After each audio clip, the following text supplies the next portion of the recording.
On June 30th, 1980, an 18-day-old infant named Laura Woodcock died at the world-renowned Sick Kids Children's Hospital in Toronto, Canada. This tragic loss would only be the first of 20 additional infant deaths in cardiac units 4A and 4B over the following 2 months.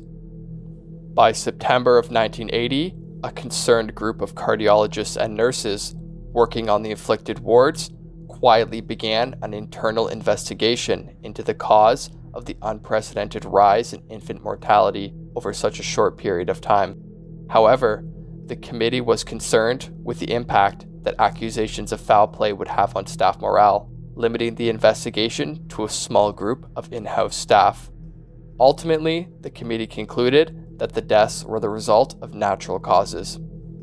However, over the next year, infant mortality rates continued to skyrocket in wards 4A and 4B, climbing over 625%. Finally, a breaking point was reached in March 1981 after the death of an otherwise healthy 3-week-old infant named Kevin Pascai. Kevin's father demanded an autopsy of his son, which revealed the heart medication digoxin was present at levels 13 times higher than normal in his system. This was later connected to the death of 4-month-old Janice Estrella in January 1981, who had such high levels of digoxin in her system that it was initially thought to have been an instrument error. During these investigations, yet another infant, 1-year-old Alana Miller, also died with abnormally high levels of digoxin in her system. By this point, the hospital could no longer ignore the deaths, and digoxin was designated as a controlled drug and locked away, only to be administered by authorized care providers following strict rules. However, just 1 day later, 12-week-old Justin Cook died with severely elevated levels of digoxin, despite never being prescribed the drug. Following Justin's death, the entire nursing team on Unit 4A was temporarily placed on leave, patients were transferred to other units, and a full police investigation was launched.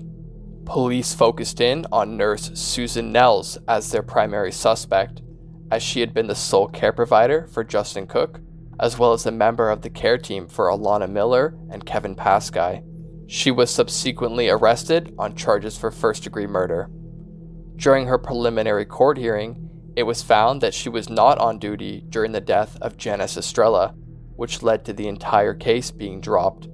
This was due to the judge ruling that the idea of multiple nurses conspiring together to murder infants was not credible enough to take to trial. After this ruling, the lead detective on the case resigned. Suspicion shifted to another nurse, Phyllis Traynor, who was present for all 29 of the suspicious deaths. However, Phyllis appeared to be a target herself when she and another nurse discovered capsules of the heart medication propranolol slipped into their cafeteria food during the investigation of Susan Nels in 1981.